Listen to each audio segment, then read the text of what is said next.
Have you thought about using Newsela, but you're not quite sure the best way to use it? Are you looking for some ideas on how you can integrate it into your classroom? Let's talk about it. We are so lucky to have Newsela at our fingertips, and I want to share with you my 5 favorite ways to use Newsela in the classroom. Starting with number 5, we have current events. This is probably the number 1 way that I use Newsela in my classroom. You could possibly do an article of the week. Do you want to keep kids up to date with what's going on? This is a great resource to use that you can trust. I also love using Newsela articles when I want to have a Socratic seminar. Maybe there's a topic. So, for example, a Mars rover just landed. Maybe you want to talk a little deeper about it. Use an article from Newsela and have that Socratic seminar. You can also use it for an opinion debate. There's a lot of great opinion pieces and pro and con articles that would be fantastic for debates. And finally, Newsela is great about staying mindful about culturally responsive topics, so this would be a great resource to use with that. Taking a look at number 4, we have text sets. Text sets allows you to either use some that are already created or you can make your own.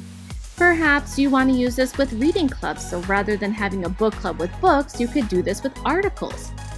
Text sets are also great for student choice. You could provide a plethora of options for the students, and then they can pick which article they would like to read. I love too in how in Newsela we can curate resources for research, whether that's informational topics, or we could also use that for opinion pieces too. Number 3, we have reading across genres. For this topic here, we actually just had a professional development, and I love that they've already paired text. And the cool thing about this is there's a nonfiction to nonfiction pairing, but there's also a fiction and nonfiction pairing. So this allows students to have those rich opportunities. Perhaps it's a fable with nonfiction or folktale with nonfiction. There's all kinds of different options and allows them to go deeper and compare different types of text structures. Don't forget too, visual literacy is a part of all this, and they now have videos available as well. Coming at you with number 2, we have inquiry learning.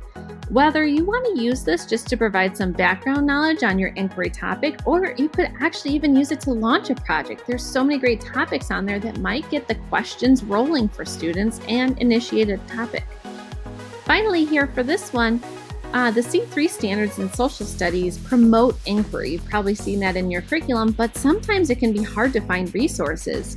Newsela might be the answer for you. And finally, at number 1, we have the number 1 reason to use Newsela, and that is differentiation. What I love about Newsela is I can pick a topic and I can make it accessible to all of my students just by adjusting the Lexile level. For example, I might find a topic about the puppy bowl. Now, this is a fairly easy topic, but I could pick a 560 Lexile level, or I believe it's a 1040 Lexile level.